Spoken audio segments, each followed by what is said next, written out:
Okay, so today I'm doing a series of 3 videos. You could consider them to be a paraphrase to the good, the bad, and the ugly. This one will be the good, the sad, and the funny. Even the third one's kind of sad too, but anyway. So let's start with the good. And that is that Hawaii, California, and Colorado all passed marriage equality, which is great to hear. But the fact that they are so scared of the Trump administration that they felt that they had to do that for fear that Obergefell will be overturned,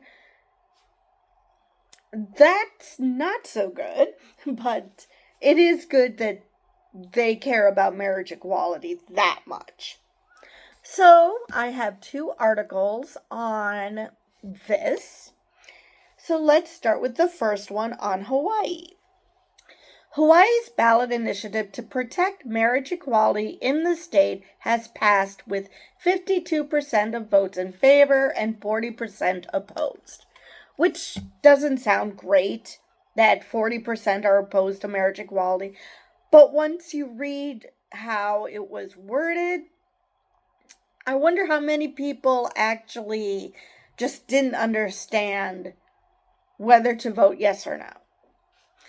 So voters in the Aloha state were asked to repeal the state constitutional amendment allowing the state legislature to ban same-sex marriage, which was originally passed in 1998. And to me, that sentence is a little wonky. The ballot initiative, or question 1, read, "Shall the state constitution be amended to repeal the legislature's authority to reserve marriage to opposite-sex couples?" It may have been worded confusingly for some voters. Yeah, and I consider myself fairly intelligent, especially when it comes to English. But a yes vote was a vote to protect marriage equality. So yeah, why is it that these ballot initiatives are so weirdly worded? I mean, I can understand if for nefarious purposes you want to trick people into voting opposite to what you would if you knew what it really meant. But for something that's positive, and I don't know why you would feel the need to hide it in this convoluted language that some people, like 40%, voted against. How many of those people thought that that was the correct way to vote because they thought that the no was protecting marriage equality? So, yeah.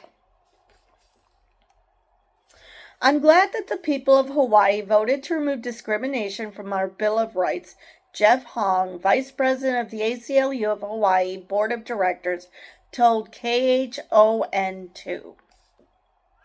Hong said that polls showed that Hawaii voters support marriage equality 3-1, but that the support went down when they read the ballot question as it was written, showing that many people might not have understood the language. Yeah. That kind of double negative speak is confusing, he said. I mean, again, if you're on the side of good and you want people to support something, you're not trying to, confuse people, you want people to fully understand that they're supporting something good, why would you code it in such a bizarre language? Same-sex couples challenged the state's denial of marriage licenses in 1993, which led the state to enact a ban on same-sex marriage in 1994. The trial court found that the state was discriminating against same-sex couples in 1996, and 2 years later, voters put language in the state constitution allowing the legislature to ban same-sex marriage. In light of this, the state Supreme Court reversed the trial court decision. Marriage equality was legalized by the state legislature in 2013. 15 years later, the 2015 Supreme Court Obergefell v. Hodges decision also protects the right of same-sex couples to marry at the federal level. But several states have been repealing their anti-marriage amendments in light of the court's Dobbs decision, which overturned the federal right to an abortion and showed that the conservative court could be coming after other groups' rights. Okay. Somebody messed something up because I know that math is not my strong suit, but 2013 to 2015 is not 15 years. So that's an oopsie. But anyway, so that is Hawaii. But let's go to California and Colorado. All right. So, in California, voters have passed Proposition 3, guaranteeing the right for same-sex as well as interracial couples to marry, according to a call by the Associated Press. And it is so sad that, how long has this been allowed? Since the 70s, I think? Possibly the 60s, late 60s, that interracial marriage was allowed. And now California is so worried about what this conservative court will do that not only are they enshrining same-sex marriage rights, but they're also enshrining interracial marriage. Because do not think for a minute that just because Clarence Thomas is married to a white woman, he wouldn't be willing to, overturn that. So, or, now that Trump is president, Sam Alito and Clarence Thomas could easily retire because they're old enough to retire. And they could put in some younger people who might not feel like Clarence Thomas. He's married to a white woman, so chances are he wouldn't vote for a ban on interracial marriage. But whoever replaces him might not have that problem. Or like I said, if it's not, if he's grandfathered in, he might say, okay, I got mine. You guys can go fuck off. So it could go either way. Colorado voters have also passed Amendment 1, repealing a ban on same-sex unions, according to the AP. All right. California's Proposition 3 removes existing language in the state's constitution that defines marriage as between a man and a woman, which was added as a result of Proposition 8 in 2008. Yeah, that was a fun time. The Mormons were really heavy against Prop 8. Not against, for Prop 8. Voters in Hawaii are deciding, well, I can skip that because this was obviously written before Hawaii did pass the marriage equality. Let's see. Same-sex marriages became legal nationwide in 2015 with the U.S. Supreme Court's Obergefell v. Hodges decision, but there are concerns in the wake of the High Court's overturning of Roe v. Wade that something similar may happen in the legality of same-sex unions.